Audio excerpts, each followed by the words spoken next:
The voice inside your head isn't who you think it is. Have you ever noticed how loud it can get, even when everything around you is silent? You lie down at night, no TV, no music, no people talking, just you and that voice, the one that never shuts up. It plans, it judges, it reminds you of everything you should have done differently. It creates entire arguments you've never had. And here's the strange thing, you call it your mind.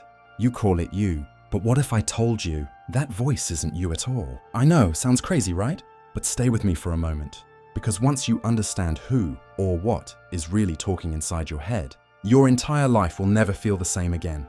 Imagine this, you're walking through a crowded city street, thousands of people all talking, laughing, yelling into their phones. It's noisy and overwhelming. Now picture one person following you closely, whispering in your ear non-stop. You can't see their face, you don't even know where they came from, but they narrate everything you do. You're late again. That person just looked at you weird. You'll never get this right. Why did you say that? Why are you like this? Day after day, hour after hour. Eventually you forget there's even a stranger behind you. You start believing that whisper is you. And this is exactly what most of us are living every single day. Here's the uncomfortable truth. You are not the voice. You are the one who hears the voice. The listener, not the speaker. Let me explain. Neuroscience tells us that your brain is like a prediction machine. It constantly pulls from memories, cultural conditioning, fears, desires, all to keep you safe and efficient. That inner chatter? It's your brain's survival system running wild, narrating reality through a lens shaped by years of programming. It's like software full of bugs and outdated codes, but you've been using it so long, you think it's you. You identify with the noise, and here's where it gets even deeper. Spiritually, many traditions, from Buddhism to modern mindfulness, agree on one thing. The real you is pure awareness, the silent witness behind the chaos. The voice in your head is just static. Imagine a radio constantly playing, full of ads, news, drama, and bad pop songs. You've been listening so long, you forget you can simply turn the dial. But here's the catch, the voice isn't bad. It's not evil, it's not out to destroy you. It just isn't you. It's like a paranoid roommate who never stops talking, giving you endless advice, most of it terrible. Sometimes it protects you. Don't walk down that dark alley. Other times it sabotages you. You'll never be good enough. The key is knowing the difference between the voice and the listener. So, how do you start noticing this separation? Let me share a simple example. Think of the last time you felt embarrassed. Maybe you tripped in public, or said something awkward during a meeting. What happened right after? That voice immediately jumped in. You idiot. Everyone saw that. They think you're pathetic. But pause for a second. How do you know what the voice just said? Because you heard it. If you can hear it, you can't be it. Just like you're not the music playing on the radio, you're not the endless loop of thoughts playing in your head. And here's why this matters. Most of your suffering doesn't come from actual events. It comes from the story that voice tells about the events. Two people can live the exact same situation. One stays calm, and the other spirals into anxiety. The difference isn't reality. It's the voice narrating it. When you start to see the voice as separate, something magical happens. You stop reacting automatically. You stop believing every thought that pops up. Instead of drowning in the noise, you become the calm, steady awareness beneath it. It's like standing on the shore or watching waves crash and knowing, there's the storm, but I am not the storm. And this isn't just spiritual fluff. Studies on meditation, mindfulness, and even cognitive behavioral therapy show that creating space between the thinker and the I. Observe or rewires your brain, your stress hormones lower. Your emotional regulation improves. You literally gain more freedom to choose how you respond. But most of us never get there. Because we're so identified with the voice. We say, I'm angry, I'm anxious, I'm unworthy. But what if instead you said, anger is arising, anxiety is present? Feel the difference? It's subtle, but it's everything. Because here's the truth. The voice will never fully go away. You can't kill it, silence it, or banish it forever. But you can stop letting it run your life. You can stop mistaking its whispers for your identity.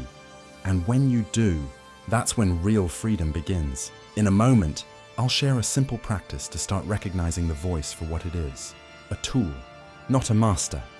But first, take a breath. Notice the silence underneath these words. That quiet space you just felt? That's you, the real you, and it's been there all along, waiting for you to remember. So now you've caught a glimpse of the truth, that the voice in your head isn't really you. But here's where things get tricky. Even after you understand this concept, that voice doesn't like to be questioned. It fights back. It gets louder. It will do anything to keep you believing it's in control. Think about it.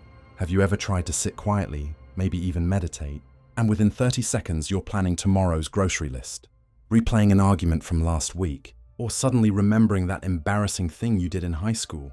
That's the voice flexing its muscles. It's like a toddler throwing a tantrum, desperate to keep your attention. Because the moment you stop feeding it, it starts to lose power. But here's a deeper layer most people miss. That voice was programmed. It didn't just appear out of nowhere. Your childhood, your culture, your experiences, each left their fingerprints on the narrative in your mind. Maybe when you were little, someone told you weren't good enough. Maybe you grew up hearing constant fear about money, relationships, or safety. Those stories didn't just disappear. They became the default soundtrack of your inner world. Science backs this up. Neuroscientists talk about neural pathways, like trails in a forest. The more you walk a trail, the clearer it becomes. Your thoughts work the same way. Each time you repeat a belief, the path gets stronger. So when your inner voice says, "I'm not worthy," or "I always mess up," it's not some universal truth. It's just a well-worn path you've traveled too many times. The good news? You can create new paths. You can retrain your brain. But first, you have to stop identifying with the old voice long enough to see it clearly. Here's a story to bring this home. A woman named Sarah came to me once, overwhelmed by anxiety. She said, "I feel like my mind is a battlefield. I can't escape it. It's like there's a committee in my head, and they never stop arguing." When I asked her to describe the voices, she paused. Then she said, "One of them sounds like my mom, always criticizing. Another sounds like my boss, demanding more. And another, it's just pure fear." She looked at me, tears in her eyes, and whispered, "I thought they were me." That's when it hit her. The voices weren't her essence. They were echoes of other people's pain, other people's stories, stitched together into a script she'd been reciting her whole life. When she realized this, she didn't magically silence the noise overnight, but she stopped taking it personally. She began to listen differently, not as a victim, but as an observer. You can do the same. Start by simply noticing. Noticing is everything. When a thought pops up, "You're not good enough," don't argue with it. Don't push it away. Just say silently, "There's that old story again." Imagine it like a cloud passing through the sky. You don't have to chase it. You just watch it drift by. At first, this might feel impossible. The voice will scream, "No, listen to me. I'm the truth." It will try to hook you with emotion, memories, even physical sensations. But each time you step back, even for a second, you weaken its grip. You remind yourself, "I am the sky. These are just clouds." Here's a practical exercise to try tonight.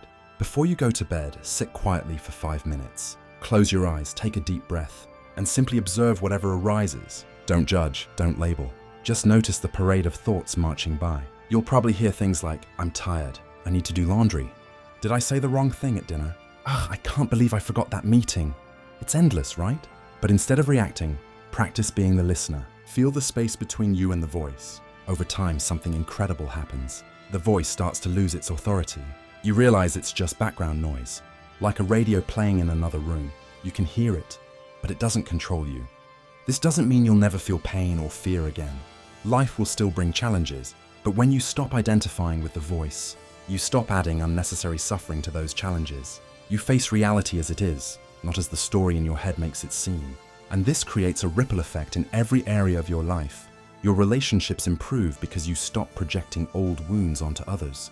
Your work becomes more fulfilling because you're not constantly second-guessing yourself. Even your health shifts. Studies show that inner calm can lower blood pressure, boost your immune system, and literally change the chemistry of your body. Think about that. By simply seeing the voice for what it is, you're not just transforming your mind, you're transforming your entire life. But there's one more layer to explore. It's not just about quieting the voice. It's about discovering the true voice beneath it, the one that comes from your soul, your higher self, whatever you want to call it. That voice is always whispering, but it's subtle, gentle, and easily drowned out by the noise. In the next part, we'll dive into how to hear that deeper wisdom and how to tell the difference between fear-based chatter and authentic inner guidance. Because once you tune into that voice, everything changes: your decisions, your purpose, your sense of who you are. But for now, take a moment to feel the space inside you, the stillness beyond thought. That space isn't empty. It's full of potential, waiting for you to remember who you really are. We've talked about the noisy voice, the endless chatter and how it's not really you. But now, let's go deeper. Because once you've created space from that noise, you start to notice something else. Something softer, something quieter, a whisper, almost too subtle to hear at first. This is the true voice within you, the one that has always been there. It doesn't shout, it doesn't judge, it doesn't run on fear or past programming. This voice is calm, clear, and deeply connected to who you really are. But here's the problem. Most of us never hear it, because we're too busy listening to the other one, the voice of conditioning, of survival, of anxiety. It's like being at a party where one guest is screaming over loud music while another is sitting quietly in the corner. Ready to share something profound, you won't notice the quiet one unless you turn down the volume everywhere else. So how do you hear this inner guidance? The answer might surprise you. You don't force it. You allow it. The true voice isn't something you control, like pressing play on a song. It rises naturally when you create stillness and trust. When you stop trying to fix, manage, and analyze every thought, you make room for something greater to come through. Here's an example. A man named Daniel once came to me, completely lost. He said, "I don't know what to do with my life. I've read all the books, gone to seminars, tried every method out there. But the more I try to figure it out, the more confused I get." I asked him to sit quietly and just breathe for a few minutes. He rolled his eyes, but he agreed. After a while, tears filled his eyes. He whispered, "I just heard a simple sentence inside me. Go home. I've been working non-stop, running from my family, trying to be someone I'm not." And that one sentence, it felt truer than everything I've read in years. That's the difference between the loud voice of the mind and the quiet truth of the soul. The mind complicates everything. The soul simplifies. The mind says, "You need to figure this out right now." The soul says, "Be here, breathe, trust." Now here's where most people get stuck. They confuse the two voices. They think the loud one must be important because it's urgent and dramatic. But urgency isn't truth. Fear isn't guidance. The true voice will never come from panic or desperation. It feels like a deep exhale, like coming home. So, how do you tell the difference? Here are 3 signs you're hearing your soul, not your survival voice. First, peace over panic. Even if the message is challenging, like ending a relationship or making a big change, it comes with a strange sense of calm. It may scare your ego, but it resonates deep inside. Second, clarity over complexity. The mind spins stories. The soul speaks in simplicity. It's often just a few words, a felt sense, a knowing. No overthinking required. Third, expansion over contraction. The true voice makes you feel open, even if it's uncomfortable. The false voice makes you shrink, tighten, and doubt yourself. Here's the thing. When you start following that deeper voice, your whole life shifts. Decisions that once felt impossible become clear. You stop chasing external validation because you're finally guided by something real. You discover that you've always had a compass inside you. You just couldn't hear it over the static. But let's be honest, this path isn't always easy. The old voice won't disappear quietly. It will fight to pull you back into old patterns. It will whisper fears like, "You're making a mistake." Who do you think you are to follow this dream? Stay safe, stay small. This is where courage comes in. Not the absence of fear, but the willingness to act even while fear is still talking. Think of it like tuning a radio. At first, the station with the loud noise will overpower everything. But as you keep adjusting, keep listening, the signal of truth grows stronger. One day, you'll wonder how you ever mistook the noise for your real self. Now I want you to try something right now. Close your eyes if you can. Take a slow, deep breath and ask silently, "What does my soul want me to know today?" Don't force an answer. Just wait. You might hear words, or feel an image, or simply sense a shift inside. Whatever arises, trust it, even if it's subtle, especially if it's subtle. Because here's the ultimate truth. You are not broken. You are not the chaos of your thoughts. You are the awareness beneath it all, the vast, infinite presence that has been watching, patiently, all along. The voice inside your head will keep talking. That's its nature.